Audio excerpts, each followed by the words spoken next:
지난주 설교 기억하십니까? 제가 단어 하나를 소개했는데 에센셜리즘이라는 단어를 소개했습니다. 에센셜리즘이란 뭐냐면 비본질적 일을 정리하고 본질에 집중하여 본질에 힘쓰는 것, 그렇게 사는 사람들을 에센셜리스트라고 한다라고 제가 한번 지난주에 설명을 드렸습니다. 이야기였습니다. 마르다는 예수님을 초대하여 예수님께 집중하지 못했습니다. 반면 마리아는 예수님을 초대하여 그 예수님의 발자취 앞에 앉아 예수님의 말씀을 듣는 그 일에 경청했습니다. 분명합니다. 음식으로 예수님을 대접하는 것 당연히 어떤 일보다도 중요한 일입니다. 그러나 그 때문에 본질을 놓쳐서는 안 됩니다. 이를 보신 예수님은 마리아에게 너는 좋은 것을 택하였구나 라고 말씀하셨습니다.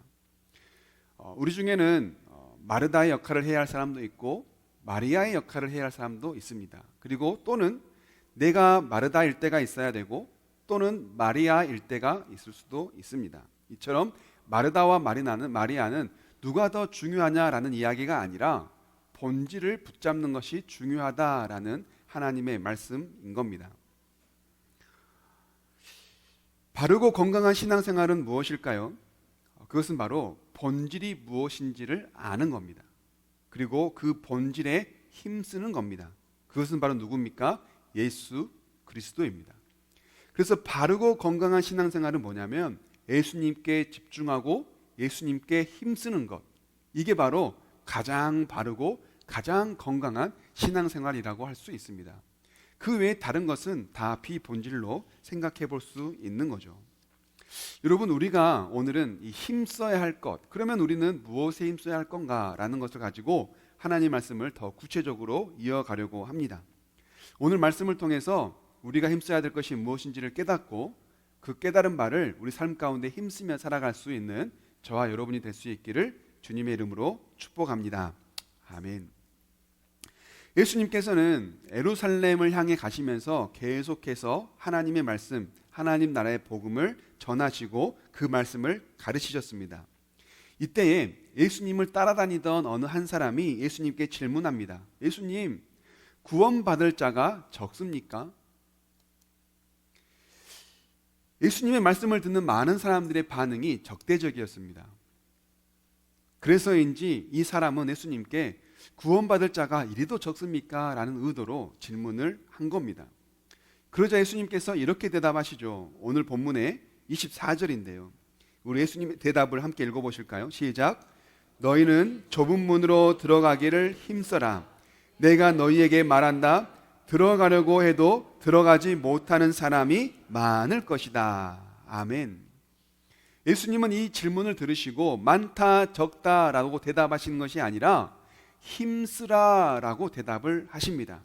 힘쓰면 누구라도 하나님의 나라에 그 좁은 문으로 들어갈 수 있다. 누구라도 구원을 얻을 수 있다라는 말씀을 하신 겁니다.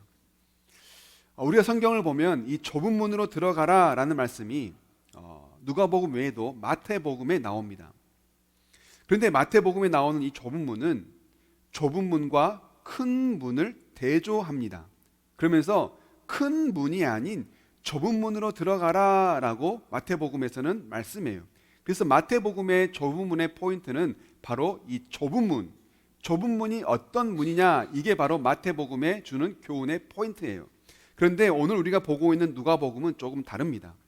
누가복음에서는 좁은 문만 말하지 큰 문이 없어요. 대조할 게 없어요. 그러나 뭘 말합니까? 좁은 문으로 뭐하라? 힘써라. 좁은 문으로 들어가기를 힘쓰라 라고만 말씀합니다. 그래서 이 누가복음에서 말하는 좁은 문의 교훈은 이 포인트는 뭐냐면 힘쓰라가 포인트예요. 좁은 문으로 들어가기를 뭐하라? 힘쓰라. 이 힘쓰라가 포인트에 있는 겁니다. 그렇다면 우리가 알 것은 힘쓰라가 뭘 의미하냐, 이거 알아야겠죠. 이것은 바로 주로 운동 경기 때 쓰는 단어예요. 운동 경기에서 승리하기 위해 최선을 다하듯 최선을 다하라. 이게 바로 힘쓰라예요. 메달을 성취하기 위해 할 수 있는 모든 것을 다해라. 이게 바로 힘쓰라의 의미입니다. 전력을 다하라 라는 의미인 거죠. 한마디로 뭡니까? 올인하라. 삶을 다 부어라. 너의 인생 다 바쳐라. 너의 전재산 다 바쳐라. 너가 가지고 있는 힘 거기에 다 쏟아 부어라. 올인. 모든 걸 거기에 다 집중하라. 이게 바로 힘쓰라라의 말이에요. 그러니까 예수님께서는 지금 뭐라고 말씀하시는 겁니까? 너희는 좁은 문으로 들어가기에 뭐하라? 올인해라. 너의 삶을 다 걸어라. 얼마나 그게 귀하면, 그게 얼마나 귀중하면 거기에 올인하라고 말씀하시는 거겠어요. 우리는 이제 이 좁은 문에 대해서 또 이해할 필요가 있는데요. 제가 고민을 많이 했어요. 이 좁은 문을 어떻게 설명해야 오늘 성도님들에게 잘 설명할 수 있을까? 좁은 문. 이 문은 그냥 이 문이 아니고 우리가 눈에 보이는 왔다 갔다 하는 문이 아닌데 어떻게 설명해야 되지? 라고 고민하다가 제 나름대로 이렇게 결론 내렸습니다. 이 좁은 문은 어떻게 이해하면 좋냐면 점점 좁아지고 있는 문. 때가 되면 곧 닫히는 점점 좁아지고 있는 문. 이렇게 이해하면 오늘 본문에서 이 맥락에 맞게 이해하는 데 도움이 될 것 같습니다. 왜냐하면요, 예수님은 이 좁은 문으로 들어가기를 힘쓰라 라고 말씀하시고 나서 뭐라고 말씀했냐면 24절을 봐요. 들어가려고 해도 들어가지 못하는 사람들이 많을 것이다 라고 말씀하세요. 그러니까 머지않아 그 문은 곧 닫힌다. 그 문이 닫혀버리고 나면 닫힌 후에는 들어가고 싶어도 절대 들어갈 수 없다라고 지금 예수님께서 말씀하시는 거예요. 천국 문은 매일 열려 있는 것이 아니라는 겁니다. 예수님이 다시 오시고 나면 천국 문은 닫힙니다. 그때에는 천국에 갈 자와 천국에 가지 못할 자가 나뉩니다. 그리고 천국에 갈 자는 가는 거예요. 그러니 지금 뭐라고 말씀하시는 거예요? 열려 있을 때, 지금 너희 앞에 천국 문이 열려 있을 때 거기에 들어가기를 힘써라. 하나님 나라의 문 지금 열려 있으니 열려 있을 때 들어가기에 힘쓰라. 점점 좁아지고 있다. 닫히고 나면 들어가지 못한다라고 말씀하시는 거예요. 그러면서 예수님께서는 들어가지 못하는 자에 대해서 말씀하시는데요. 오늘 본문 25절에서 28절입니다. 들어가지 못하는 자들이 어떤 자들일까요? 우리 함께 한번 보실까요? 시작. 집주인이 일어나서 문을 닫아버리면 너희가 밖에 서서 문을 두드리면서 주인님 문을 열어주십시오 하고 졸라도 주인은 너희가 어디에서 왔는지 나는 모른다 하고 대답할 것이다. 그때에 너희가 말하기를 우리는 주인님 앞에서 먹고 마셨으며 주인님은 우리를 길거리에서 가르치셨습니다 할 터이나 주인이 너희에게 말하기를 나는 너희가 어디에서 왔는지 모른다. 불의를 일삼는 자들아 모두 내게서 물러가거라 할 것이다. 아브라함과 이삭과 야곱과 모든 예언자는 하나님 나라 안에 있는데 너희는 바깥으로 쫓겨난 것을 너희가 보게 될 때에 거기서 슬피 울면서 이를 갈 것이다. 아멘.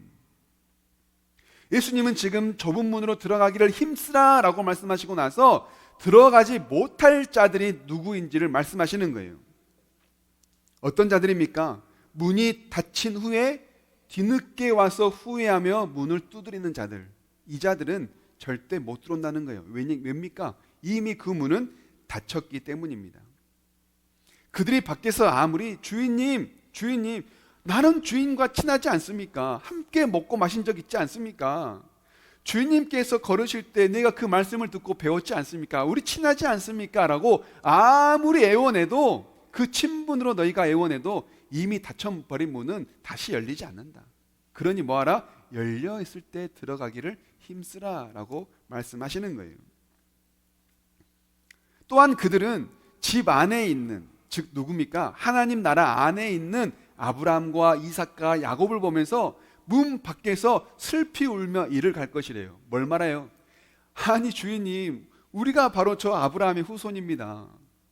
우리가 바로 저 이삭의 후손입니다. 우리가 바로 저 야곱의 후손입니다. 그런데 우리가 저들의 후손인데 왜 우리는 못 들어갑니까? 하고 아무리 애원해도 절대 들어가지 못할 것이다 라고 말하는 거예요. 그렇습니다, 여러분. 좁은 문으로 들어가지 못하는 자들은 말씀을 들어도 듣기만 하고 행하지 않는 자들을 말합니다. 이들은 예수님과 친한 게 아니에요. 아브라함의 자손이라는 타이틀만 가지고 자기 멋대로 사는 자들이에요. 이들의 공통점은 뭡니까? 아니란 태도입니다. 근자감이에요. 근거 없는 자신감만 가지고 나는 구원받을 거야 라고 착각하며 사는 자들을 말합니다. 나 말씀 들었어 오늘. 나 아브라함의 자손이야. 왜 이래? 나 구원받았어. 이러면서 하나님 말씀대로 살지 않고 근거 없는 자신감만 가지고 구원받았다며 착각하며 사는 자들, 아니란 태도, 이들의 공통점이라고 할 수 있습니다. 이런 자들은요 모두 어떻게 돼요? 좁은 문으로 들어가지 못한다는 거예요. 그러면 우리가 이제 알아야 할 건 뭡니까? 그러면 좁은 문으로 들어가는 자는 누구인가? 라는 걸 알아야겠죠. 오늘 본문 29절부터 30절까지 우리에게 말씀하시는데요, 우리 함께 읽어볼까요? 시작. 사람들이 동과 서에서 또 남과 북에서 와서 하나님 나라 잔치 자리에 앉을 것이다. 보아라, 꼴찌가 첫째가 될 사람이 있고 첫째가 꽃찌가 될 사람이 있다. 아멘. 하나님 나라 잔치에 들어갈 자들은 누구냐면 동과 서, 남과 북에서 오는 자들이다. 누구를 말할까요? 바로 이방인을 말합니다. 꼴찌가 첫째가 되고 첫째는 꼴찌가 된다라고 말합니다. 첫째인 유대인은 꼴찌가 될 것이고 꼴찌인 이방인이 첫째가 될 거라는 거예요. 첫째라고 근자감만 가지고 마음껏 사는 유대인들은 구원받지 못하는 꼴찌가 될 거지만, 꼴찌인 이방인은 하나님 저 꼴찌예요, 저 좀 도와주세요, 하나님께 간절하게 부탁하고 주 앞에 엎드려 회개하며 하나님 말씀대로 살기 위해 노력하는 그 이방인들이 바로 첫째 자리에 앉아 구원을 얻게 될 것이다 라는 말씀이에요. 예수님께서는 이 좁은 문으로 들어가는 자들은 바로 이 이방인들, 바로 그들이 좁은 문으로 들어갈 것이다 라고 말씀하세요. 이 이방인에 대한 구체적인 말씀을 하나님은 더 말씀하시는데요, 오늘 본문은 누가복음 13장입니다. 이 13장 안에서 누가복음에 말하는 오늘 본문이 말하는 이방인 누구인지 생각해 보면 좋겠는데요, 오늘 본문 앞에 있는 부분에 보면 세 가지의 비유가 나옵니다. 먼저는 세 가지 사건이 나옵니다. 먼저는 18년 동안 꼬부라진 여자를 예수님께서 고쳐주신 이야기가 나와요. 18년 동안 꼬부라진 채 살았어요. 병자입니다. 부정한 사람이에요. 근데 또 여인이에요. 함부로 만져서도 안 되고 함부로 섞여서도 안 되는 사람이에요. 가장 천하고 가장 보잘것없고 가장 하찮은 존재입니다. 여자인데 병자예요. 18년 동안 그렇게 살았어요. 예수님께서 그 병자를 말씀 한마디로 고치십니다. 그 여인이 구원을 받아요. 그리고 나서 어떤 이야기가 나오냐면 우리가 잘 아는 우리 교회의 주제이죠. 겨자씨 비유가 나옵니다. 겨자씨만한 작은 그 한 알이 자라서 많은 새들을 깃들이게 할 것이다 라는 말씀이 나와요. 그리고 나서 누룩 비유가 나옵니다. 적은 누룩이지만 밀가루에 들어가면 그 많은 밀가루를 더 부풀게 할 것이다 라는 말씀이 나와요.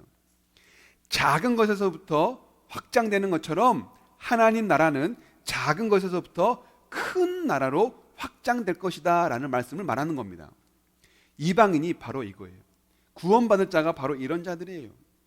18년 동안 병자로 살아온 힘이 없고 연약한 자들, 겨자씨와 누룩처럼 보잘것없고 하찮은 존재, 아주 작은 존재, 그런 자들이 하나님 나라에 대해서 더 확장되고 더 많은 영향을 미치는 것처럼 18년 된 병자가 고침받고 구원을 얻는 것처럼 그런 자들이 바로 하나님 나라에 갈 것이다. 하나님 나라는 그렇게 보잘것없고 작은 존재의 것이다 라고 예수님께서 말씀하시는 겁니다. 이처럼 예수님께서 오늘 우리에게 말씀하세요.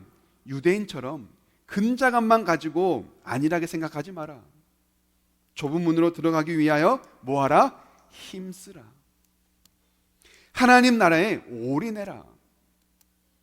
이것이 바로 오늘 하나님께서 우리에게 주신 말씀이에요. 그렇다면 여러분, 우리는 어떻게 올인해야 될까요? 어떻게 우리는 좁은 문으로 들어가기 위하여 우리의 모든 걸 다 힘써야 되겠습니까? 가장 중요한 겁니다. 따라해 보시죠. 자신을 낮추고 회개해야 한다. 네, 이게 바로 우리가 올인하는 방식이에요. 하나님 나라에 들어가기 위하여 우리가 힘쓸 수 있는 건 뭐냐면 먼저 나를 낮추는 거예요. 그리고 회개하는 겁니다. 좁은 문으로 들어가지 못한 자들은 혈통을 믿었어요. 나는 아브라함의 후손이야. 그 혈통을 마치 철밥통으로 여겼어요. 그것만 믿고 살았어요. 그래서 회개하지 않았어요. 하나님 말씀을 듣고도 회개하지 않아요. 목을 곧게 세우며 교만했습니다. 자신을 낮추는 일에는 관심조차 없습니다. 그러니 말씀을 듣고도 회개할 일이 만무합니다. 교만하게 살았습니다. 그러나 여러분, 언제나 그렇듯이요, 성경을 보면 예수님을 찾아와 병고침을 받고 구원받은 그 많은 사람들은요, 모두가 다 예수님 앞에 겸손하게 엎드려 죄를 고백했습니다. 누가복음을 앞으로 쭉 묵상하다 보면 삭개오가 나옵니다. 삭개오가 바로 그런 사람이었어요. 삭개오는 세리장입니다. 부자였어요. 그런데 그가 예수님을 만나기 위해 뽕나무 위로 올라갑니다. 삭개오의 입장에서는요, 대단하게 힘쓴 거예요. 그랬던 그가 예수님을 자기 집으로 초대하여 죄를 고백합니다. 이건 역시 삭개오의 입장에서 대단하게 힘쓴 겁니다. 그리고 나서 이렇게 고백하죠. 주님, 내게서 빼앗은 것이 있거나 남의 것 중에 훔친 것이 있으면 4배로 갚겠습니다. 이거 엄청나게 힘쓴 거예요. 삭개오는 예수님을 만나 구원 얻기 위해 힘을 씁니다. 온 힘을 다 써요. 삭개오는 왜 그랬을까요? 예수님이 아니면 구원받지 못한다는 걸 알았기 때문입니다. 나를 구원하실 분은 저 예수님밖에 없다는 걸 삭개오는 알았다는 거예요. 예수님을 찾아온 이방인들, 예수님을 찾아온 병자들, 이들 역시 삭개오처럼 예수님이 아니면 나는 고침받을 수 없다. 예수님만이 나를 고칠 수 있다. 예수님이 아니면 나는 구원받을 수 없다. 예수님만이 나를 구원하신다. 이 믿음을 가지고 예수님을 알아봤던 겁니다.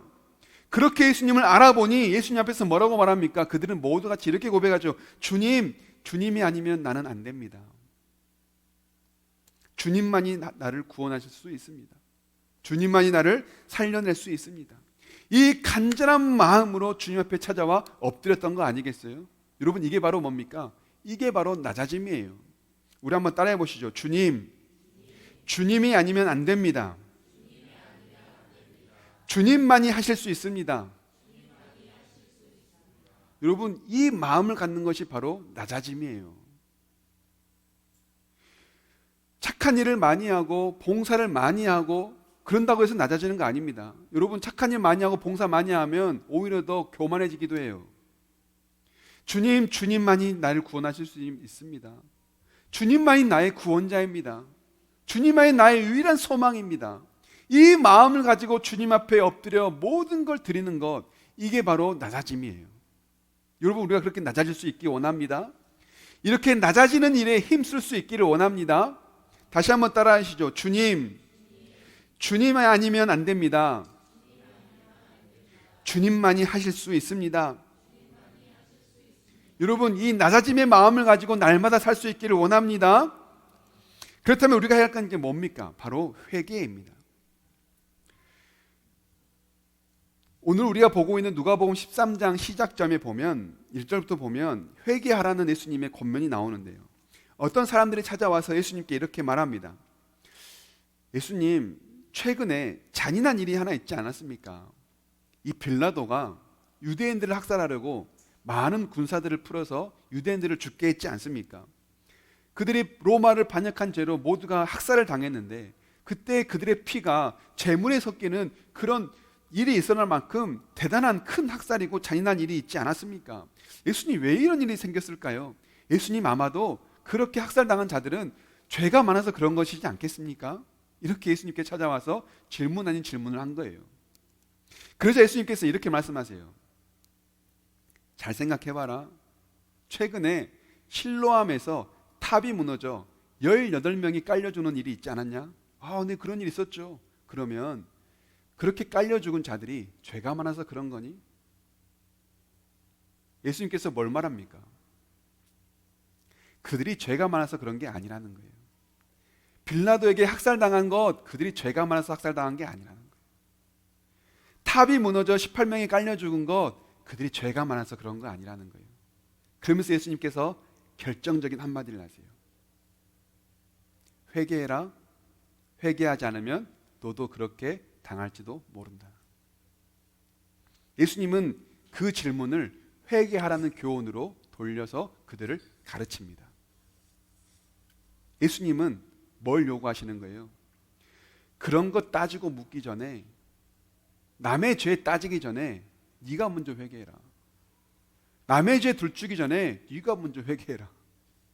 남의 죄 말하기 전에 너가 먼저 회개해라. 너 회개하고 있냐? 예수님은 회개를 가르치시는 겁니다.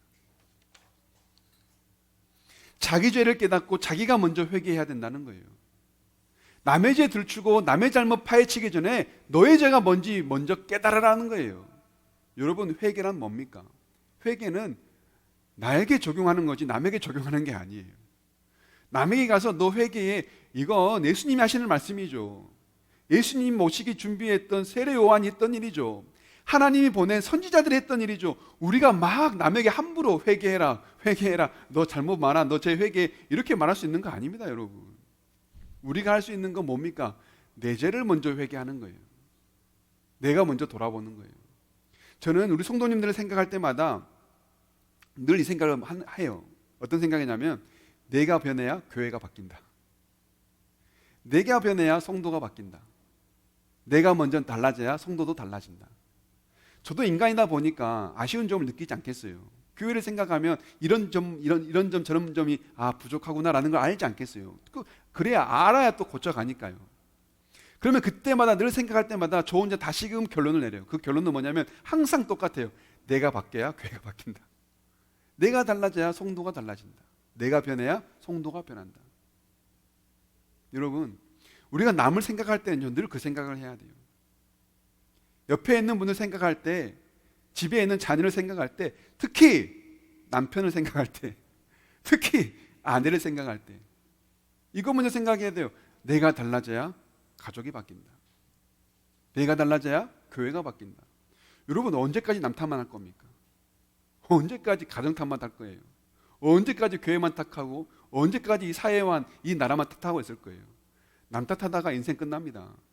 여러분, 내가 달라져야 그게 바뀌는 거예요. 내가 달라져야 교회가 바뀌고, 내가 달라져야 이웃이 바뀌고, 내가 달라져야 친구가 바뀌고, 내가 달라져야 노는 물이 바뀌는 거예요. 언제까지 그 물에 있으면서 물만 탓하고 있을 거냐는 거예요. 여러분, 중요합니다. 내가 먼저 회개해야 됩니다. 한번 따라해 보시죠. 내가 먼저 회개해야 된다. 여러분, 이게 회개예요. 예수님께서 우리에게 말씀하시는 힘쓰라는 건 바로 내가 먼저 회개하는 일에 힘쓰는 겁니다. 남에게 회개하라 말할 것이 아니라, 남의 죄를 들출 것이 아니라, 나에게 못되는 사람들 때문에 잠 못 잘 것이 아니라, 내가 누구한테 못되게 하지 않았는지를 보며 생각해 봐야 돼요. 그러면서 나를 먼저 돌아보는 것, 회개하는 것, 예수님께서 오늘 우리에게 하시는 말씀인 겁니다. 말씀을 정리해 보겠습니다. 좋은 문으로 들어가기를 힘쓰는 것, 이건 바로 뭡니까? 우리가 힘써야 될 건 뭡니까? 바로 나를 낮추는 겁니다. 그리고 내가 먼저 회개하는 겁니다. 나를 낮추고 회개하는 것, 이건 바로 어디에서 나옵니까? 주님을 의지하는 마음에서 나오는 거예요. 하나님을 의지하기 때문에 나를 낮추는 것이고, 예수님이 나의 구원자임을 알기 때문에 회개하는 겁니다. 예수님이 나의 죄를 용서할 수 있는 유일한 분임을 알기 때문에 주님 앞에 가서 회개할 수 있는 거예요. 예수님이 나의 죄를 용서해 주시지, 예수님의 피만이 나의 죄를 씻을 수가 있지, 그 마음이 있기 때문에 예수님께 가서 회개하는 것 아니겠어요? 그것이 바로 좋은 문으로 들어가기에 힘쓰는 유일한 길입니다. 말씀을 맺겠습니다. 신앙의 본질은 뭡니까? 바로 예수 그리스도입니다. 예수님이 신앙의 유일한 본질입니다. 왜입니까? 예수님만이 우리의 구원자이기 때문에 그렇습니다. 예수님만이 우리의 죄를 씻어줄 수 있는 유일한 분이기 때문입니다. 그렇기 때문에 우리는 본질에 힘써야 돼요. 누구에게요? 예수님께 힘써야 돼요. 예수님께 인생을 걸어야 돼요. 예수님께 우리의 모든 걸 다 부어야 돼요. 그게 바로 뭡니까? 나를 낮추고 회개하는 겁니다. 나를 낮추고 회개하는 일에 힘쓰고 이 본질을 붙잡고 날마다 주님 앞에 하나님, 주님이 아니면 안 됩니다. 나의 죄를 용서해 주십시오 하면서 우리의 삶을 변화시키고 또 고치고 또 고쳐서 정말로 하나님이 원하시는 삶으로 나아가는 저와 여러분 다 될 수 있기를 주님의 이름으로 축복합니다. 아멘.